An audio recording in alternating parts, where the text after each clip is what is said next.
বাংলাদেশের অর্থনীতির প্রাণভোমরা হচ্ছে গার্মেন্টস শিল্প, কিন্তু বর্তমানে তীব্র জ্বালানি সংকট এবং ইস্টার্ন রিফাইনারি বন্ধ হওয়ার প্রভাব সরাসরি আছড়ে পড়ছে এই খাতে।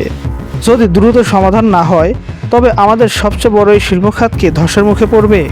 গার্মেন্টস মালিকদের শীর্ষ সংগঠন বিজিএমইএ ইতিমধ্যে সরকারের কাছে বিশেষ ব্যবস্থায় জ্বালানি সরবরাহের জোর দাবি জানিয়েছে।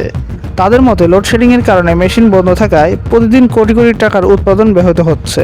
উৎপাদন সচল রাখতে তারা সরাসরি ডিজেল সরবরাহের বিশেষ কোটা চাচ্ছে।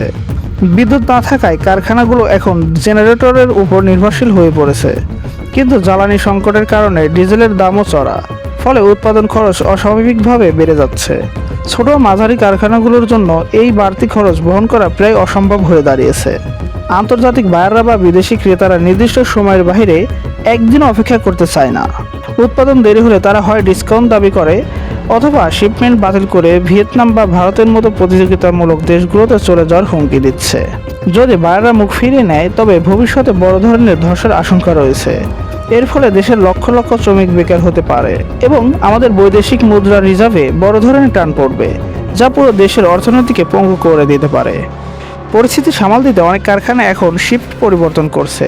দিনের বদলে রাতে কাজ চালানো বা কর্মঘণ্টা কমিয়ে আনার মতো কঠিন সিদ্ধান্ত নিতে বাধ্য হচ্ছে মালিকরা। আপনারা যদি এরকমই ইনফরমেটিভ ভিডিও পেতে চান তাহলে অবশ্যই আমাদের সাথেই থাকুন এবং সাবস্ক্রাইব করে রাখুন আমাদের ইউটিউব চ্যানেলটি। ধন্যবাদ সবাইকে।